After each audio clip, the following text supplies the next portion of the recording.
आणि यानंतर आता बातमी आहे सुप्रिया सुळे यांनी केलेल्या गंभीर आरोपाची। कृषी विभाग 180 कोटींचा भ्रष्टाचार झालेला आहे असा आरोप त्यांनी केलाय। शिवाय त्याची तक्रार खुद्द राष्ट्रीय स्वयंसेवक संघाने उपमुख्यमंत्री देवेंद्र फडणवीसांकडे केल्याचा आरोप सुद्धा सुप्रिया सुळे यांनी केलाय।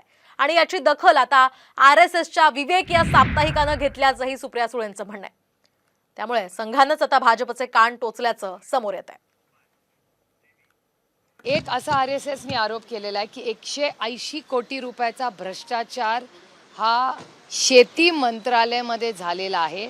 विवेक नावाचं त्यांचं एक मॅगझिन आहे, त्याबद्दलही काही लेखांचे आलेत।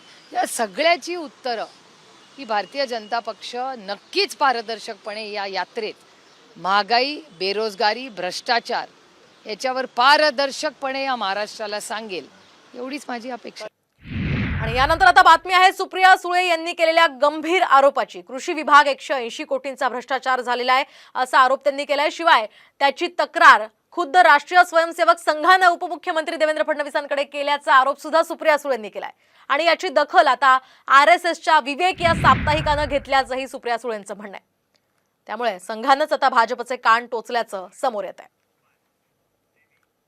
एक असा आरएसएसने आरोप केलेला आहे की 180 कोटी रुपयाचा भ्रष्टाचार हा शेती मंत्रालयामध्ये झालेला आहे। विवेक नावाचं त्यांचं एक मॅगझिन आहे, त्याबद्दलही काही लेखांचे आलेत। या सगळ्याची उत्तरं ही भारतीय जनता पक्ष नक्कीच पारदर्शकपणे या यात्रेत महागाई, बेरोजगारी, भ्रष्टाचार याच्यावर पारदर्शकपणे या महाराष्ट्राला सांगेल, एवढीच माझी अपेक्षा आहे।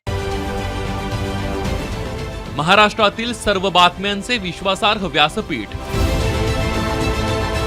सकाळच्या सर्व सोशल मीडिया प्लॅटफॉर्मला लाईक, फॉलो आणि सबस्क्राईब करा।